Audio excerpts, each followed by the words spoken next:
Holy me, this game is busted. And that's what a lot of you guys are gonna think after you see the latest glitch that has appeared from Ultimate Marvel vs. Capcom 3. This is more commonly right now known as the Dead Man glitch, the Dead State glitch, the Cross Assault glitch, and many others.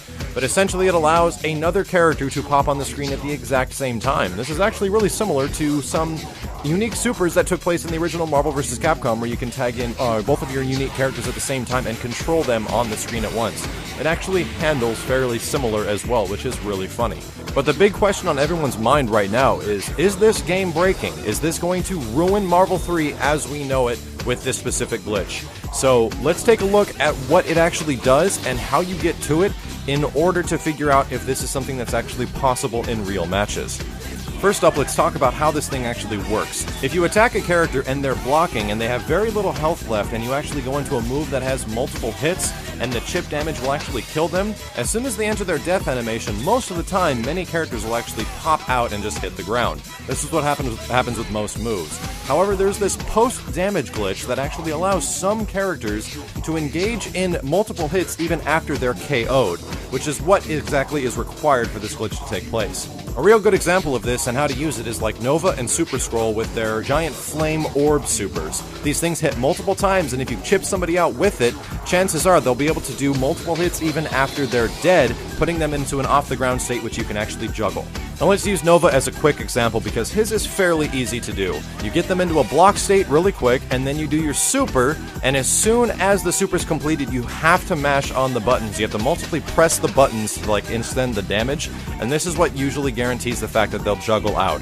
I have run into some pretty weird things where certain characters of the cast just don't work between like Deadpool, even Nova, and others. I'm not too sure if I'm doing something wrong, but it seems to only work on a select member of the cast.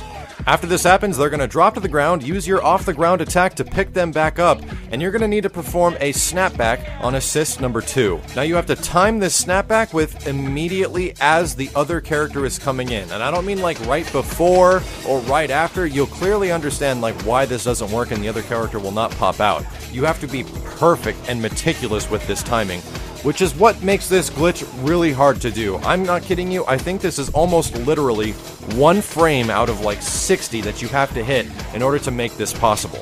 But once you hit it, bam, the character pops in along with the other assist character right behind them. But, oh, wait a minute, they jumped out. Yeah, there's actually another parameter behind this. The characters actually have to be holding forward or back. They can't be in a neutral state. If they're in a neutral state, the opposing character that pops in will actually jump immediately back out. So, the best way to do this is to set it on record and then automate it yourself by either moving them forward or back, or taking control otherwise and just recording your actions. Now there's going to be a ton of stuff, a literal ton of things that come as a result of this. Some of the bigger ones are the fact that if you are the person controlling the team that has two characters out at the same time, and you activate any of like Orb Supers or Astral Vision or Kitty Cat Helper or anything that's like an assistance tool, that will stay out permanently. It's pretty shocking. However, in any other case, this actually is kind of bad for the opposing person to get snapped with both characters because you're in a situation where you can get easily happy birthdayed, and in many other situations you can actually force the other character out by neutraling really quick. Now it doesn't have to be Nova or Super Scroll to engage this glitch. Other characters with multiple hitting normal attacks and stuff like that can actually do this as long as you have something to back you up. I've seen Zero do it with like Phoenix Assist so far because of his multiple hitting super or his multiple hitting ground like standing heavy. Hits like 3 or 4 times after and they time the assist immediately as it comes out. So it's possible with other characters, but what is the issue here is the practicality. This isn't something like the DHC glitch or even the Quicksilver glitch from the original game, which was very powerful with Dante.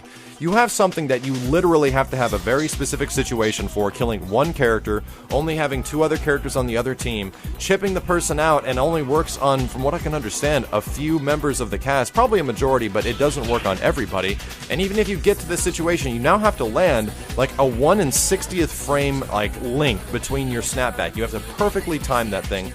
And sure, some dudes will get that, but is it exactly worth it? You know what I mean? Is this going to be worth it in the long run for myself when they have 2 characters coming in? And it's a forced happy birthday situation, sure, but you're putting a pretty freaking big risk on like spending your meter on this and hoping it lands, and if it doesn't land, they come immediately in and just hit you in the head. It almost seems too risky, and a lot of folks are immediately going on to the fact that is it game breaking? It looks game breaking. Well, it did to me too, and then I actually went into training mode and tried it. And it takes quite a while to actually get decent at this, to actually understand the timing. I wouldn't be too worried about it now, guys, and even worry too much, especially in an online environment. There's a very, very, very slim chance dudes are going to land this, and they better have a very unique setup if they do land it. And even if other cases come to like competitive play, turns out it's already been banned at EVO. So let me know some of the crazy things you guys have run into using this glitch. It's actually, in my opinion, fairly similar to the Morrigan, Astral Vision, and Strider's super glitch where they swap sides of the screen, and you get some really unique animations and glitches that happen as a result. And there's some pretty funny things that happen with this, but don't worry too much right now. It's pretty freaking hard to do, but it does lead to quite a spectacle. Let me know if you guys enjoyed the video. Thanks very much for watching, and I'll see you next time.